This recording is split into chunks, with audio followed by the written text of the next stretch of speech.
Hey everybody. So I just wanted to give the wonderful fun update. I just got back from States, literally just drove back home and decided to make this real quick while it's fresh in my brain. Kind of just gonna give a quick, I guess, tournament report, even though I'm not the most.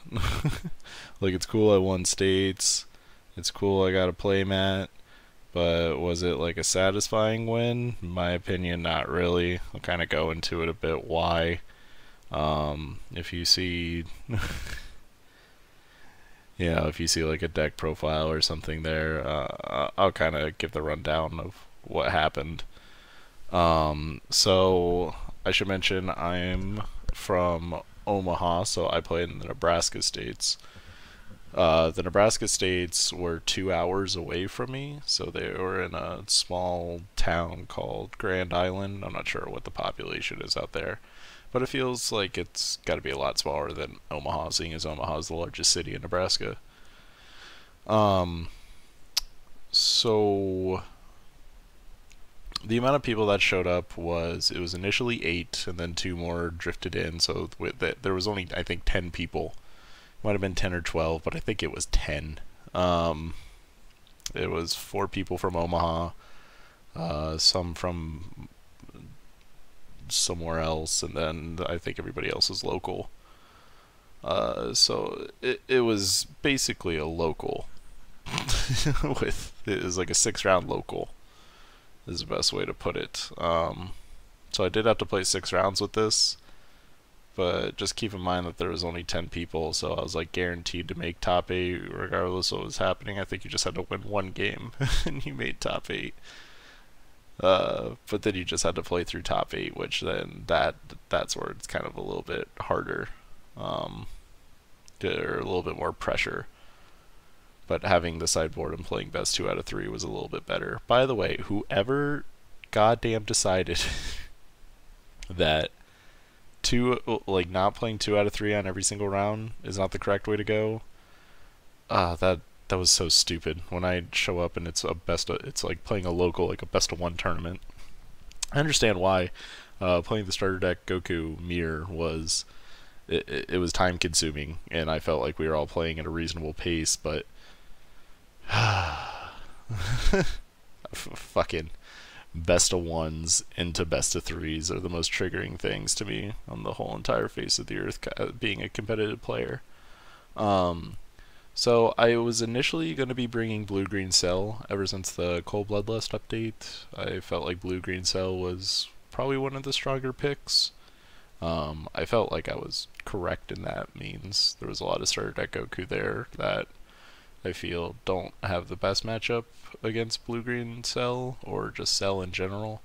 Um, just if they land that 7-drop Cell on you twice, you're probably not winning the game. It's pretty hard to come back from.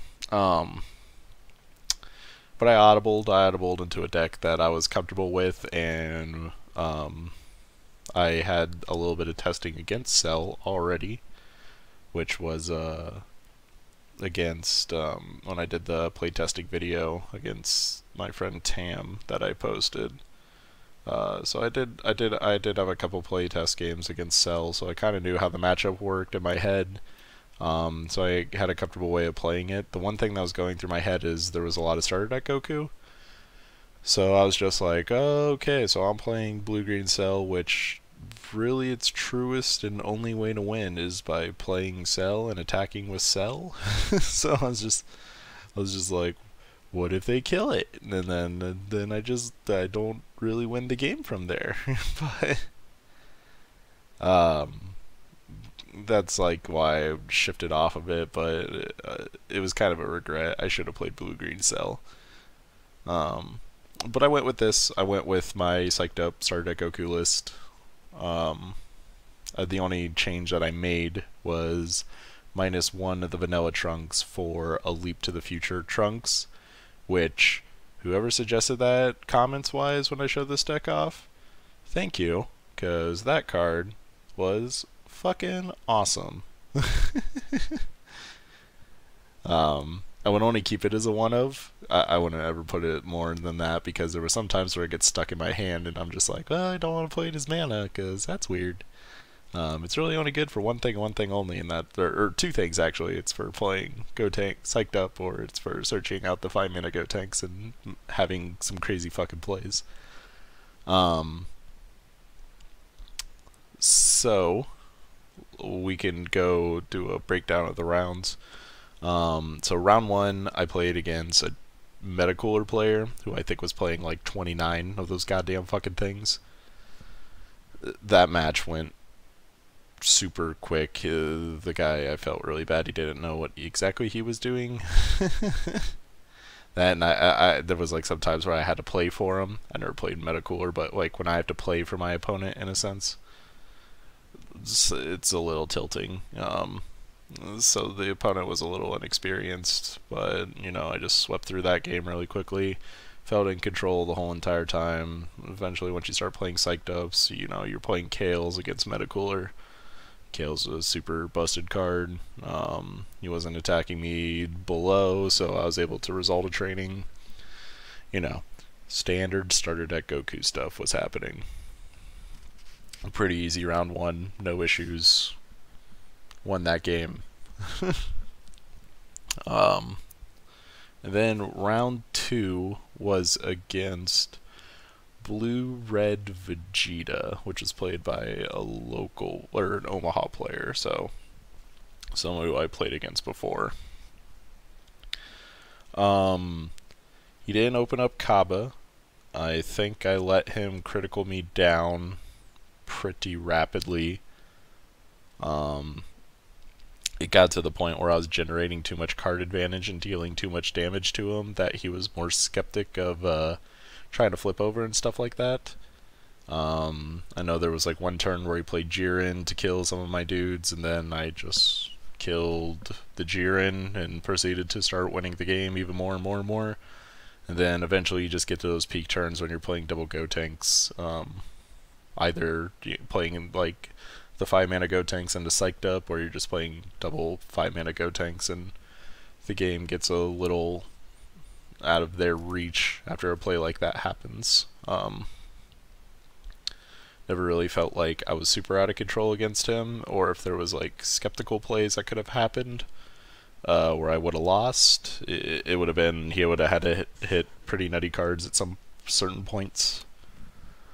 So that was basically Blue Red Vegeta. And then round three was against I think it was Green Red Cell, but it was just mono green, playing Furthering Destruction Champa, and that game was a tilting one to play. So I opened up my hand, pretty standard starter deck Goku hand. I couldn't tell you exactly what was in it. I just know exactly what happened to me. So my opponent, I did make a misplay on this game, and it was my fault of why I lost, because I probably could have won that game if I wasn't stupid.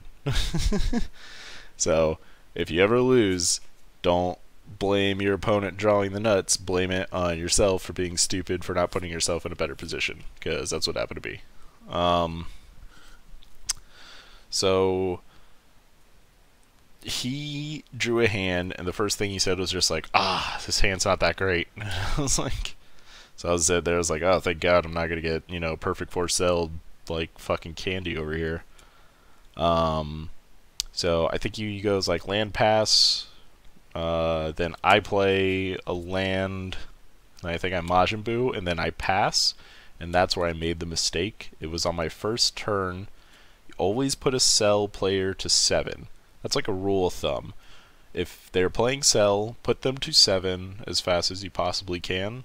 And if you don't know why, it's so when they play turn 2 TN, because I'm not playing Jakas in the main board, so that shit's just happening.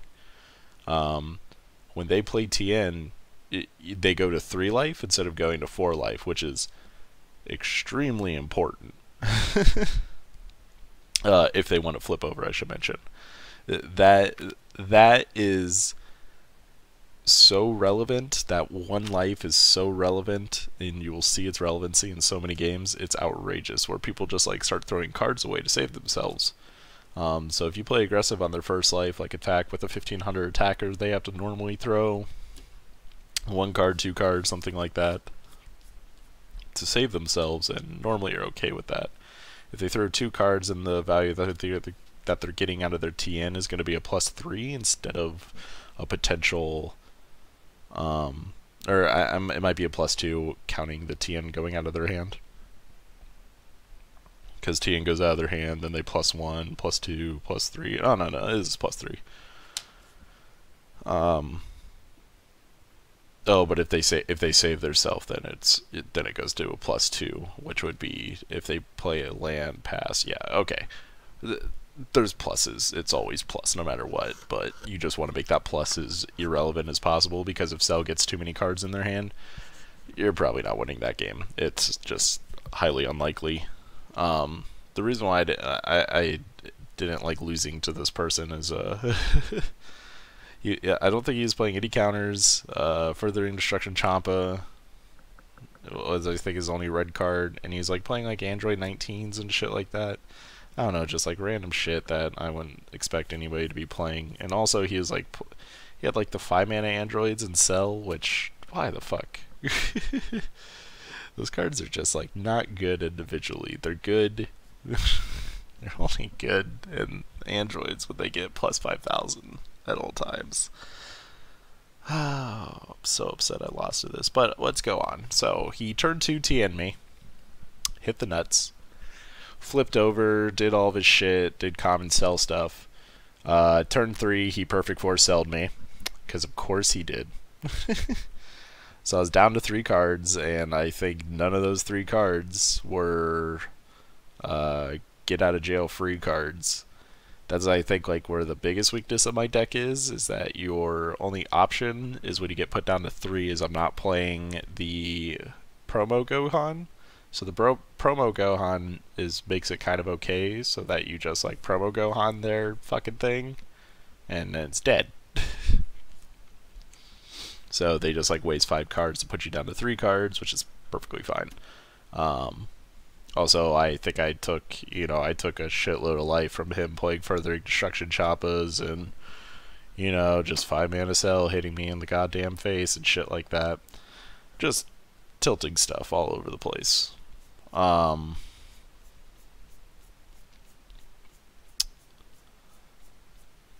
And eventually the game kept going on where I didn't have the answer for his Perfect War Cell, and then I think when I had Beerus as an answer for his Perfect War Cell, he played another one, because I was on 4 mana, so I passed, and then he played his 4th or 5th mana, I forgot, I think he was on the play, so he played his 5th mana, and then he played another Perfect War Cell on me, and I was just like, yep, this is how I lose.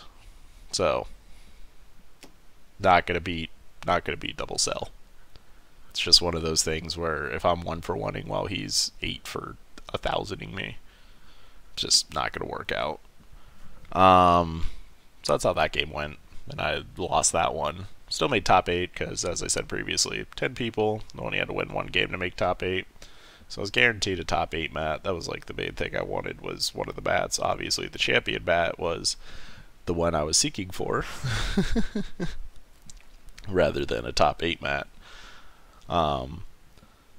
So then you go to the top 8 matches. So my first round opponent was a blue-green starter deck Goku player who was playing more of the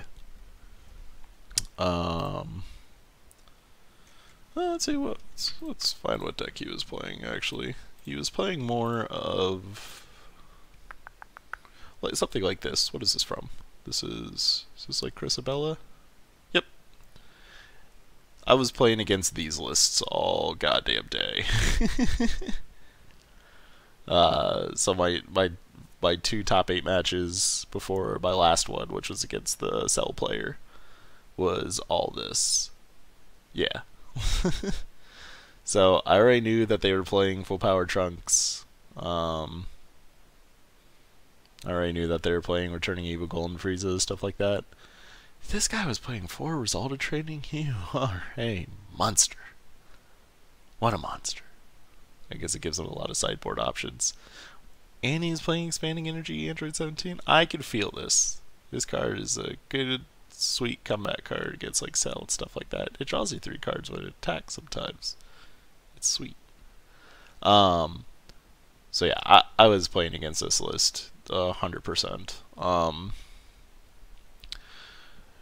A lot of the games just when I just gain more card advantage overall. My tempo plays are just stronger than them, and my being able to play Super Saiyan Gotenks like more consistently, seeing as I have a tutor for it, and I'm also thinning my deck way more rapidly than they are. I just have, I just draw more cards. If I ever get to play Psyched Up on 6 and kill one of their threats, it's hard to come back from. The thing that's scary is the full power trunks. Normally I always leave like a Majin Buu or something like that up to protect that, or I have so many cards in my hand and I know I just don't die on the crackback with it, because they can't combo ahead of me unless if they have the literal nuts. But if you play like that, then most games you're not going to win very well. Result of training battles are another one of those things where, try to protect yourself at 5 or 6 life, and then result of training, that way you're ahead on life, but you're abusing your leader ability as much as possible. Basically, that's kind of how Starter Deck Goku goes. It's a slow and grindy game where I normally am winning those games more often because I have more proactive plays, keeping like Sun Gotens in my hand and just ping them away with Sun Gotens for turns and turns and turns until they're forced to play, they're forced to play their their garbage out, and all their stuff is removal. Like Time Patrol Trunks, only good if you play it with Overrealm, and if that's the case, then they just gain a card. But their only proactive cards are Super Saiyan Gotenks, Full Power Trunks, and Time Patrol Trunks. Everything else, like, to get full value out of it, I have to have a board, and if I just deny them that board that's worth removing anything, while I'm gaining more card advantage than them, then I normally come out the winner in those scenarios. And then, like, if you just psyched up one of their things and draw 2 cards with it, you're playing Princess Speed. You're playing Princess Speed Vegeta while they're playing fucking Gotenks. That's, well, you're drawing more cards than them, so that's why you're winning more. Also, I get to untap more mana, so my plays are just like way more threatening. Just playing the Unyielding Spirit Trunks has been, ooh, you untap so much mana in this deck, it's great. So this is what I played on my first top 8 match. And then my second top 8 match was literally the same thing. I don't know if it was literally the same thing, but same deck, same idea. I know it got down to the wire where I had 2 life and my opponent had 0 cards in hand at one point and saved himself because I fucked up. If I would attack with my leader and then attacked with my big threat to put him to whatever life, there's a chance I could have won that game a couple turns earlier. But like our game 3 just like came down to like a stall where it was whoever drew the nuts won, but I had double, I had like a psyched up at a Gotenks while he had nothing because I was killing his stuff. But there was like turns where I was just like, alright, well, if you draw Gotenks, I'd lose the game on the spot, and if you don't, probably win this game. The sideboard plans, by the way, as well as doing so like Starter Deck Goku, because we were sideboarding in top 8. Against Starter Deck Goku, I boarded out a Psyched Up, a Kale, a Trunks. What the fuck else did I sideboard out? Maybe like a bundle? I don't remember. Top of my head. It was like a mixture of those for 2 Jocos and 2 Sun Gohans. The Jocko was to prevent their combo Gohans from coming into play. It's a really impactful play when they try to, do it aggressively. Also, when they're playing stuff like full powered trunks and bouncing, when they try to go all in onto it, having a 15k combo swing is really nice. Standard stuff like that. But that was match 2. Match 3 was against the same cell player, so the guy I lost to is the one I'm playing against the next go around. He opened up. Okay, so I played correctly this go around. I put him to 7, and then he TN'd down to 3, and then he ended up losing that game. Weird, right? It's like I played correctly, and I ended up winning because of it. I'm just so salty that I didn't put him to 7. I always put people to 7 when it comes to stuff like that, and I was just surprised at myself. I guess that's what I get. I have taken a break from this game for a little bit. Is for like a week and a couple of days. Happens. But eventually, so he played Tien, put himself to 3, flipped over. And then I think it was like the sweetest play of the tournament I had there is I think I had 3 energy. I drew. My hand was like objection, bundle, result. It was like in like a unyielding spirit trunks and some other shit. I don't remember what it was. So I played my energy. I objectioned. So I was at 5 energy with 2 tapped. I had a blue and a green tapped.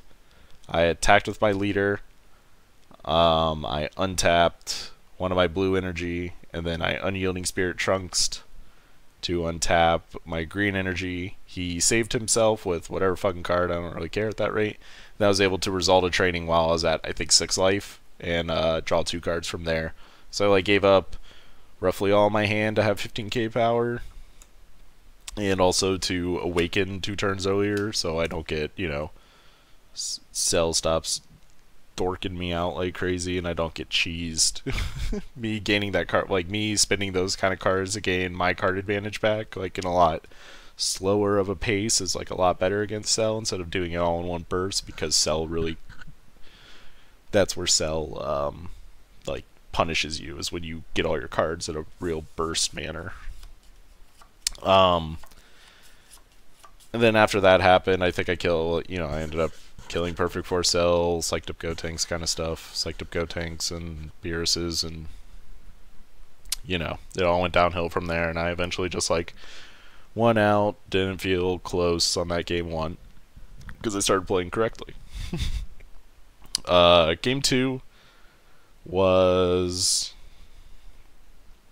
he had an opener that I boarded in 2 Jocos, I think 2 Gokus, and 2 Fatherson Kamehamehas.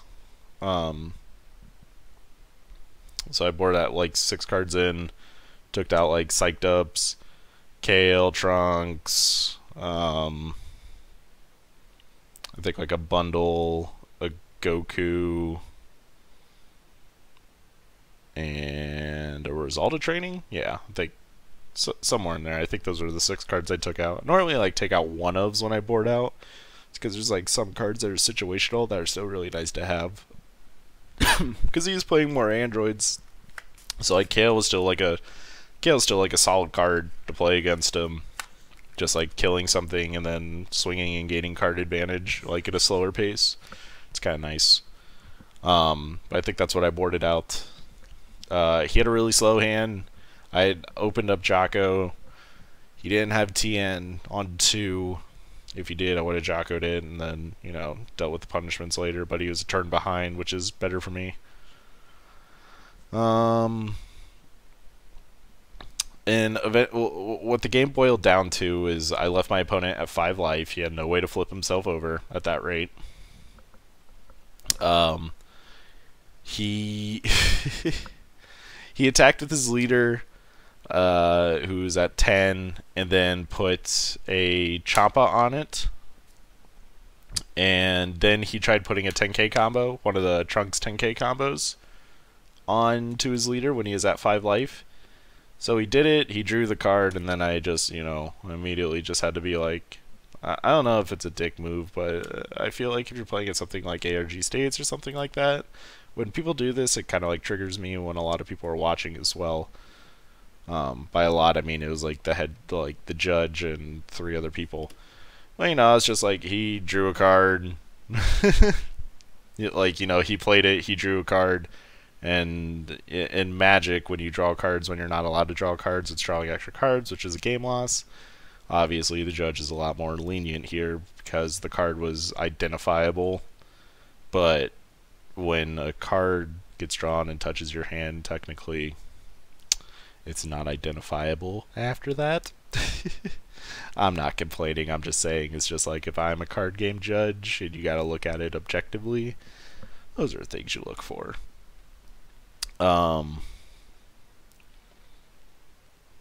So the judge had him shuffle the card back into his deck, and the Trunks was still played, but he just didn't get any of the bonuses. So I was able to combo out of that, so I saved myself 2 damage. And he played like an Android 20, drew up to 4 cards. He had 1 card in hand, drew up to 4 cards, which was like probably the niche situation where that card was like super good. But I remember I attacked it with my leader and then did no combos, and then he used the Trunks again and tried to draw a card, and then he just conceded because he was expecting a game loss, which would make sense when you make the same mistake twice. I just thought it was funny, but that's how I won. And then I got a champion mat, so it was an unsatisfying win, but I mean, Jesus fucking Christ. Just get your shit together. Learn to play these 10k combos when you're at 4 or less life. Thought it was... Whew. It's a little bit harder because you're normally used to playing them when you're flipped over, but when you result a training, when you're at like 6 or something, you still can't use them. Some people forget that. Result of training is a really hard card to play with, clearly, for that reasoning. But yeah, that was the whole tournament. Then I got some dope food, and then I drove home and made this video. But yeah, that was basically the tournament report. This was the deck I was playing. If anybody wants to try this deck, I think it's really fun to play. Kind of has some technical stuff to it, but machine gunning the Unified Spirits on Gotenks is like probably the most fun thing ever. And then just having the versatility and the Trunks, especially against like meta cooler. When you play the Unified Spirit Trunks, you can knock out some of those nerds real quick. It's also really good against like Ginyu Force Ginyu, like Jaces and Raccoons and shit. Yeah, you can just knock out them nerds real quick. You just gotta have the Goten in your hand as well. But good thing the Goten searches the Trunks, so. But yeah, that was about it. Any questions, comments, concerns? I probably said a lot in this fucking video, which annoys me. I answer all comments. If you guys have questions, any comments, obviously I respond to most of them that are relevant. But yeah, hopefully you guys sleeve up this list and you have as much, yeah, nice voice crack. Hopefully you have as much fun as I do with it. But yeah, hopefully I can't wait for set 3. And also I got the Sword Championship, so hopefully I win that. I'm curious if I'm going to play for that, though. I still don't know. But yeah, just take it easy from there.